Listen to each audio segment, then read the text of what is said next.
Off the bar, I'm too persistent. Whipping comment, no cast. Get it on my own, no collab. But a bar with me, that's a body bag. Yo, people, from what we're telling them, it's your man line Jazz back in with the reaction blood. Right now, we got the criminal history of Suge Knight, fam. The man, the myth, the legend, blood. You know what I'm saying, fam? Actually, to be honest, if you think about it, you know when they might be talking about it's just a legend, fam. It's just a story, and that it basically is, fam.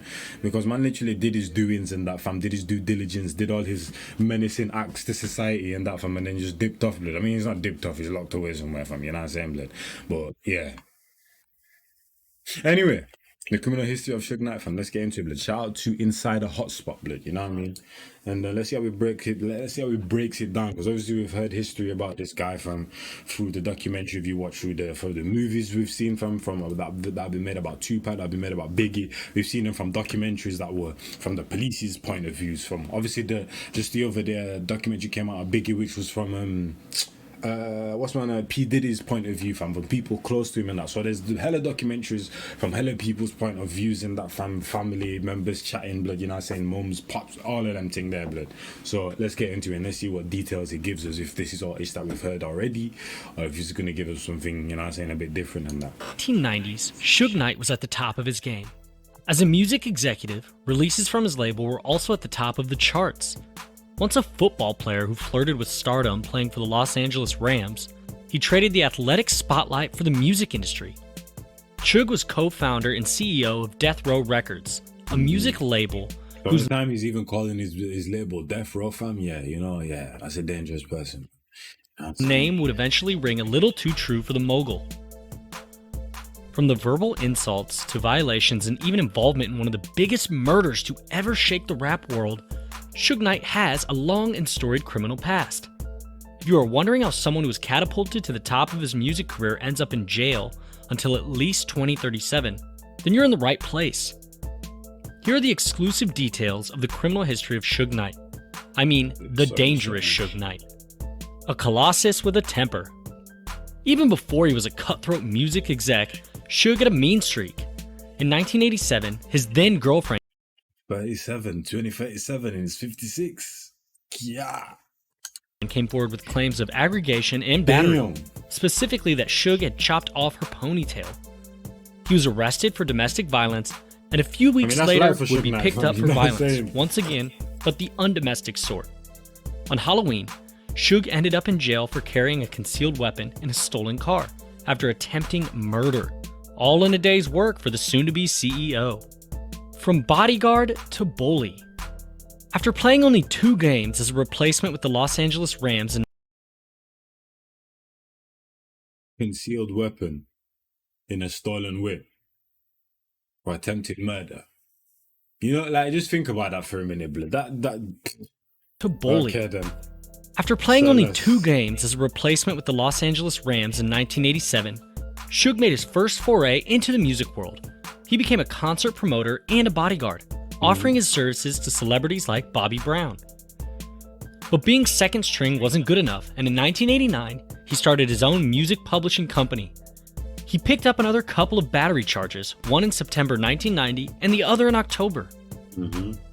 His first big break musically wouldn't be possible without an attempt to break some bones, literally.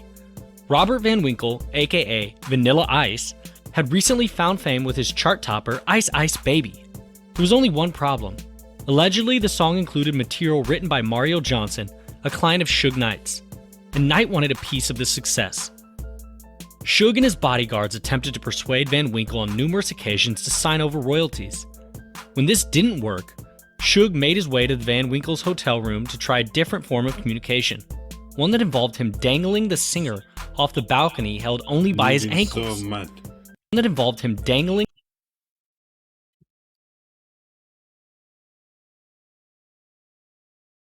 Those are handcuffs, right?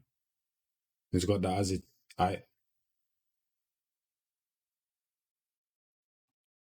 The singer off the balcony held only by his ankles. Eventually, the claim was resolved in court and Van Winkle maintained he only threatened to throw him from the ledge. Nevertheless, royalties were eventually signed over, making it Suge's first profitable transaction in the biz. They roughed everybody else and my whole entourage up. Suge took me out on the balcony, started talking to me personally. On the balcony? On the balcony. High above? Like 15 floors. He had me look over the edge, show me how high I was up there. Ruthless beginnings in music. By the early 1990s, Suge had moved on to founder of nothing's ever permanent when you do ish by force. When you do business like that, nothing's ever permanent. And that's why he's where he is right now, fam. You can't just go around doing business with like that, fam. Ruling through fear, fam. In an industry that prominent as well, fam. That was obviously never gonna last, fam. Artist management company, and he would do whatever it took to sign up and coming artists. The first two famous singers were DJ Quick and the DOC. Both would be lucrative to his network as he went on to meet many members of the gangster rap group NWA. The only problem was the DOC and Dr. Dre were already signed to a label, Ruthless Records, and a group, NWA. But it would turn out that this problem was only a minor one for Suge, who, with his bodyguards, or should I say henchmen, negotiated with the group and label's manager, Eazy-E, by way of lead pipes and baseball bats. It worked, and Dr. Dre, the DOC, and another artist, Michele, were free and clear of their contracts. The former two artists went on to co-found Death Row Records with Suge in 1991. Public feuds. Upon the formation of Death Row Records, Knight claimed he would make it the Motown of the 90s, and this is a man who seems to get what he wants. A deal with Interscope Records in 1992, followed by Dre's wildly successful solo debut album, The Chronic, which made its way to triple platinum status in the US, was the perfect start to making his dream come true. As a bonus, Dre also had a protege, Snoop Dogg, whose album Doggy Style wasn't doing too bad either. But not everything was looking up. A public feud began with Two Live Crew's Luther Campbell.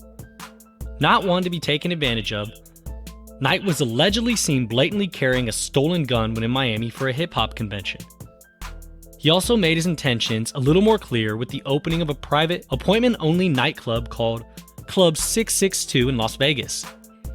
On a phone keypad, 662 translates to MOB, or Member of Bloods. Violent tactics. Feuds between Suge and other artists and producers quickly began popping up. Sean Combs, not gonna lie, the way the format of this video, shout out to my man, you know what I'm saying, inside a hotspot. But realistically, I feel like the delivery in the video is a bit bland, just going from point to point and then just reading it off. It's a bit bland, fam, you know what I mean? But like, if you think of people like Rebound, basically, the way he formats his video, I'm not saying copy, man, but he keeps you entertained, fam, you know what I mean? But this is just kind of like just reading off like certain things, fam, you know what I mean? Puff Daddy, an East Coast entrepreneur and artist, had a quarrel with Suge. It's not like grasping my attention. I'm also here because like I'm reacting to the video, innit? And I'm intrigued a tiny bit, but just his delivery, blood, and the way he's delivering it, it's a bit, know what I'm saying? At an award show in 1995, Suge insulted Combs and his label, calling him an executive producer who had to outshine his artists more or less.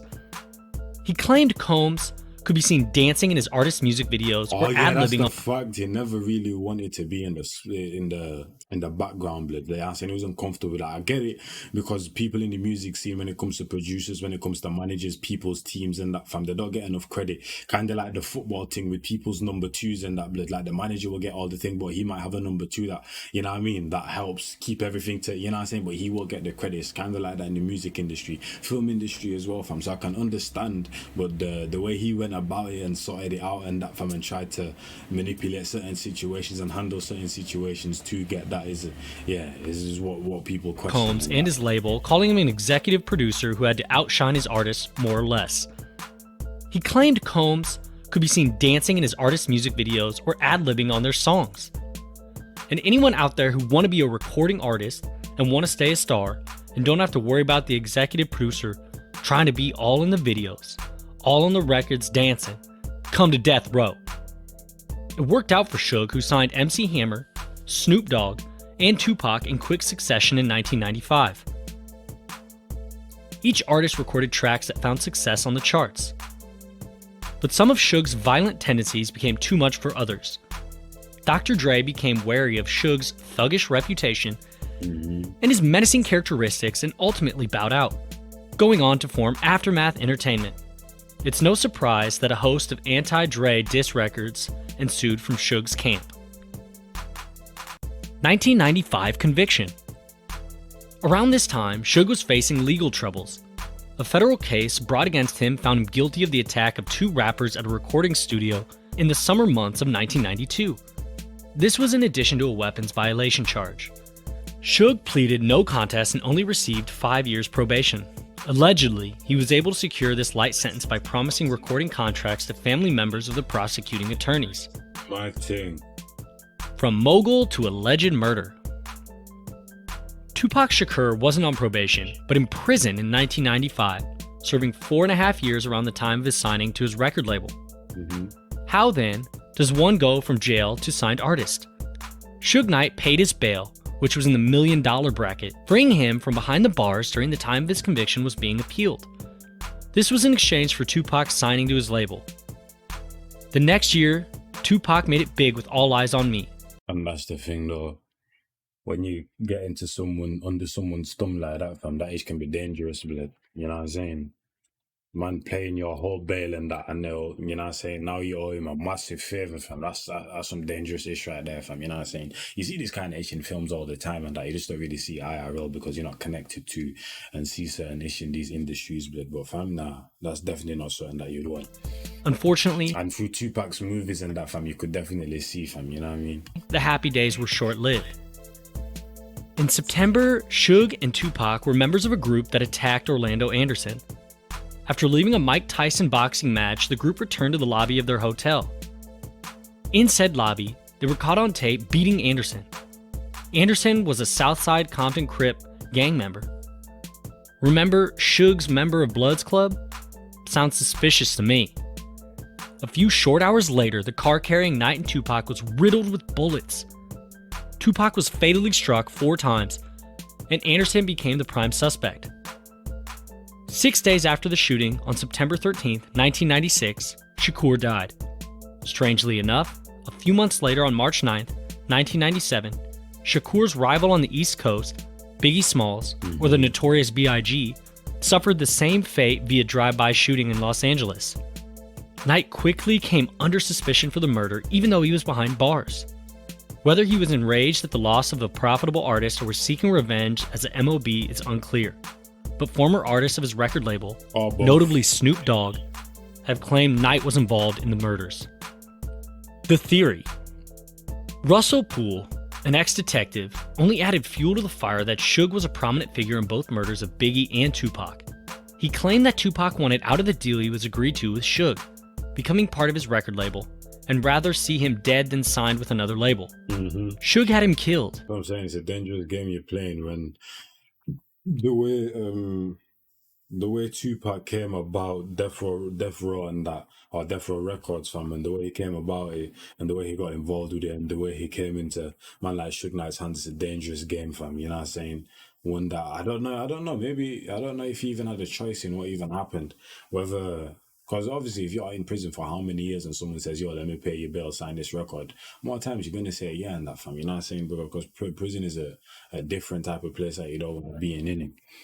But you definitely have to think on that situation and that, fam. And definitely seeing that the way it played out as well, fam. You know what I mean? In order to lead the accusers astray, Suge then conspired to have Biggie killed, hopefully diverting attention away from himself as Tupac's murderer.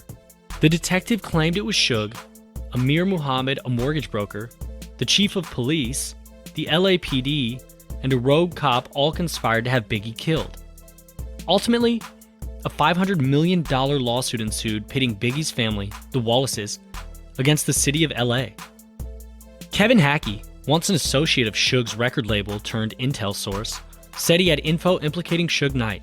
However, in 2010, after much back and forth about whether the attorneys altered Hackey's declarations, the case was dropped.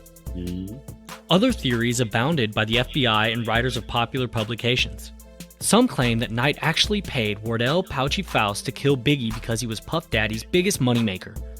We will never know because though Pouchy lived through one murder attempt, he was not so lucky in a drive-by shooting a year later. Damn. 1996 conviction. Suge didn't get away scot-free though. He was sent to jail on October 22, 1996 while he awaited a hearing. The hearing wasn't regarding the murder of Tupac, but rather the fact that he violated his probation when he and others attacked Anderson on September 7, 1996. Suge ended up with 9 years in prison when the decision was handed down on February 28, 1997.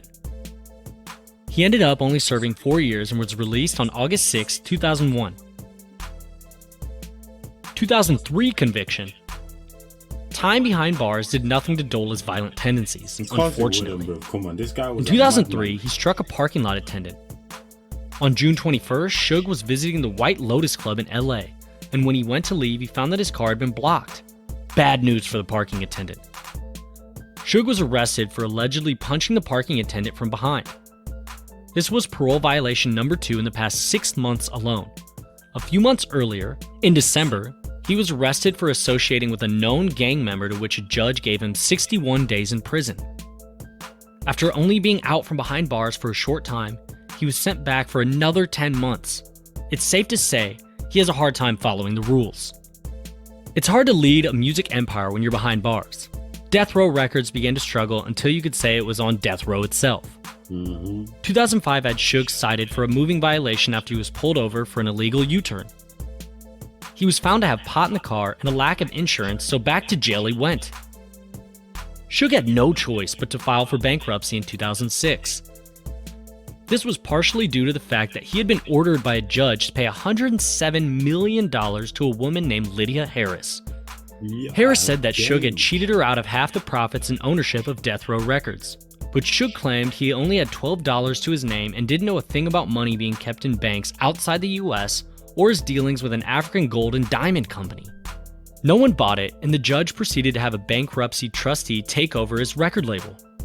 Victim of a shooting. Honestly, it's not surprising that Suge is the victim here considering his affinity for violence, but what is surprising is that he didn't seem to instigate it. While at the Shore Club in Miami Beach, Suge was attending a party put on by the one and only Kanye West. He hadn't even had time to knock back a drink when he was shot in the leg. 8 years later, in 2013, the shooter said he was hired by James Jimmy Henchman Roseman, a known drug ringleader for reasons that remain unclear. Knight obviously survived and was free to continue seeking out those parole violations. 2008 Altercation. In 2008, Suge's record label was put up for auction after Suge had been forced to sell his $1 million mansion. Later, the Death Row Records office would be pillaged and belongings would be sold off. Even an electric chair. Yes, you heard that right. An electric chair that sold for $2,500. But the bad news just kept rolling in for the once lucrative executive. In May of 2008, outside of Shag nightclub in Hollywood, Knight was involved in an altercation. Unlike the parking attendant situation, this time it would be Suge who took the beating. Apparently, he and an unidentified man began arguing over money. When Suge's crew started to beat the man, he was able to land a punch that knocked Suge out cold for nearly 3 minutes. A woman unsuccessfully attempted to commandeer an SUV to take him to the hospital, but was physically removed from the driver's seat after ramming numerous vehicles. Finally, he was taken safely to the hospital, said, I was like, hey, why did she get run down? But I thought she ran, treated, and in true Suge Knight fashion refused to cooperate with the authorities. As the summer heated up, so did Suge's temper. August came with an arrest for the attack of his then-girlfriend, a woman by the last name of Isaac, flashing a knife outside a Vegas strip club, and for possession of pharmaceuticals. Charges of aggregation were dropped when, somewhat unsurprisingly, Isaac mysteriously disappeared and couldn't testify. 2009 and 2012 altercations and arrest. It's a hard knock life for Suge, who continued to rack up the infractions in the early 2000s.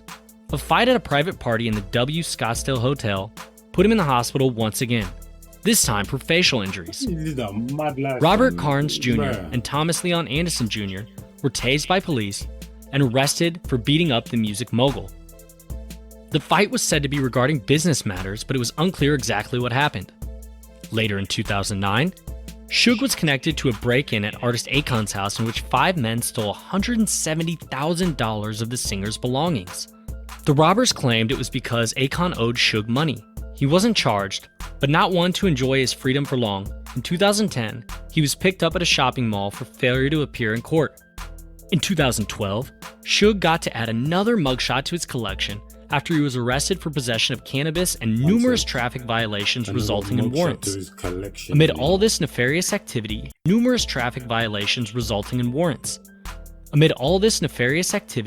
he is also guilty of owing $500,000 in child support to 3 different women. The gangsta life.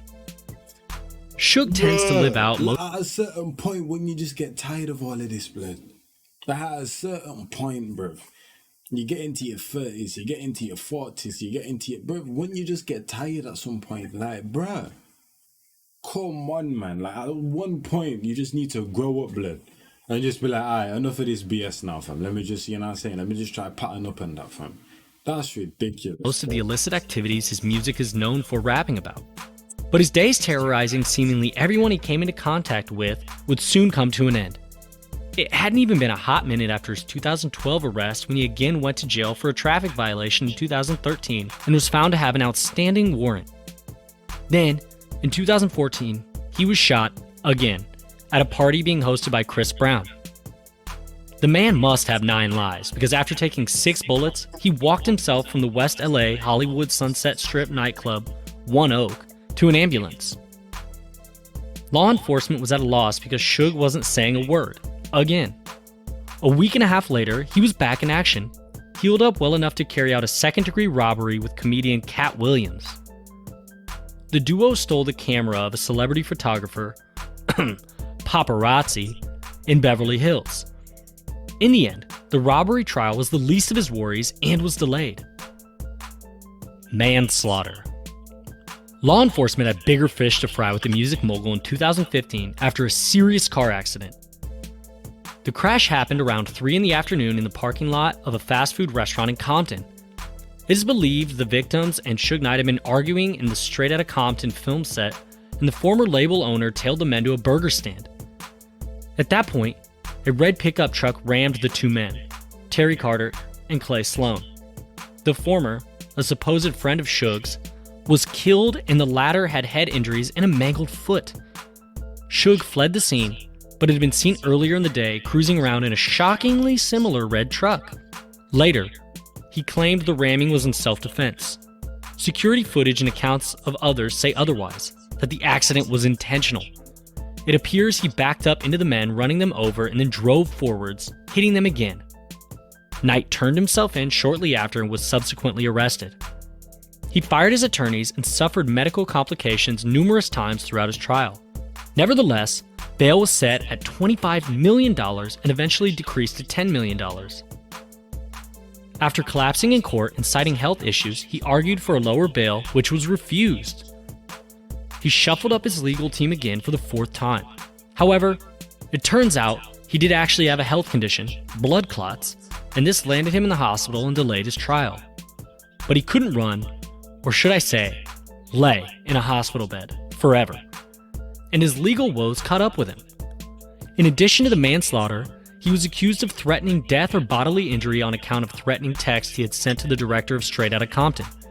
Suge said he wasn't guilty and the charge was dropped, but for a price. He agreed to a plea deal in the death of Terry Carter. Finally, in September 2018, he pleaded no contest to voluntary manslaughter. The 6'2", 265-pound thug received 28 years in prison at the R.J. Donovan Correctional Facility. I don't like the way he said thug death. He had no contest to voluntary manslaughter. The 6'2", 265-pound thug received that thug was a bit, you know what I'm saying, a bit stretched out. 28 years in prison at the R.J. Donovan Correctional Facility in San Diego, where he still resides today. Marion Suge Knight facility, a 5-pound thug, received 28 years in prison at the R.J. Donovan Correctional Facility in San Diego, where he still resides today. Marion Suge Knight was a happy child. I mean, after all, Suge comes from his childhood nickname Sugar Bear. He once terrorized only the opposing football team while playing on the defensive line. Suge even became a music mogul with a lucrative career, but his thirst for violence would become his downfall. After numerous parole violations, financial disputes, altercations, and his involvement in more than one murder, the law came for Suge and he exchanged his gold bars for prison bars. Well, there you have it. The long criminal history of Suge Knight. If you're new to the channel, please hit that subscribe button below and tell us which music mogul you would like to be featured in an upcoming video. And don't forget to check out our other videos featuring other rappers. See you in the next video.